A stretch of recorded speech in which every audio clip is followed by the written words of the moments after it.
今日介紹呢一個單位係一個實用面積600平方尺嘅一個單位。戶主係一對年輕夫婦。呢個單位嘅原則係一個3房單位，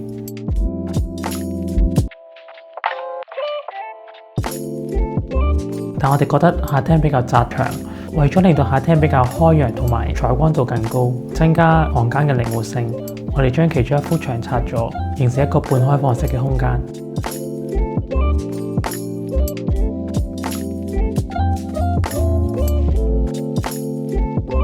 同時，我哋做咗2組趟門，其中一組更橫跨整個客廳，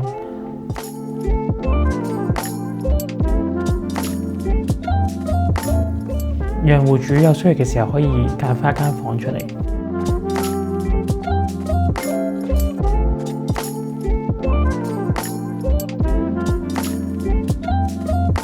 至於顏色嘅運用上面，我哋主要以白色同埋灰色為主。而物料方面，我哋採用咗一啲比較有質感嘅材質，有細小紋理嘅牆身，有凹凸感嘅木材質，令到整個空間簡單而唔單調。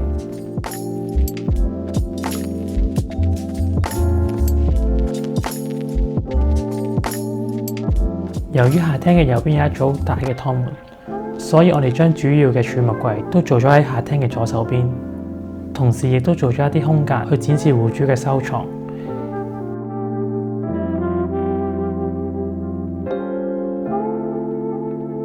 呢一組大櫃更可以隱藏戶主嘅衣物護理機。為咗減輕呢一組櫃嘅壓迫感，我哋用咗唔同嘅物料去拼合，令到整組櫃更加有層次感。我哋分別喺天花同埋牆身櫃上面做咗唔同嘅弧形，將佢哋連埋一齊，同時亦可以加強整體感。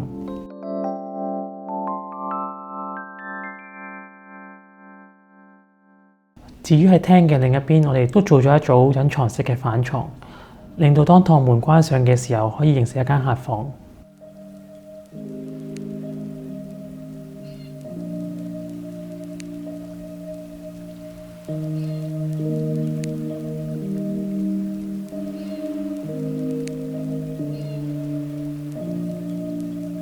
主人房方面，我哋以黑色同埋淺綠色為主，目的係想令到同個客廳有一個對比。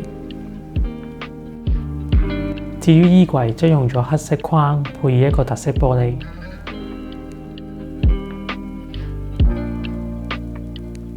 為咗加強收納，我哋喺主人房嘅位置做咗1級地台，咁樣可以令到將床架升高，以增加儲物量。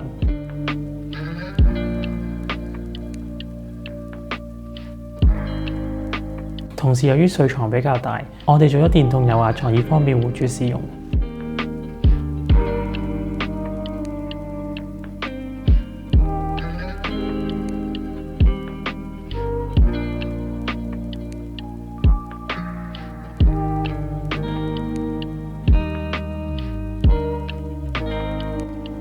今次嘅呢個單位主要想俾到戶主一個靈活性嘅空間。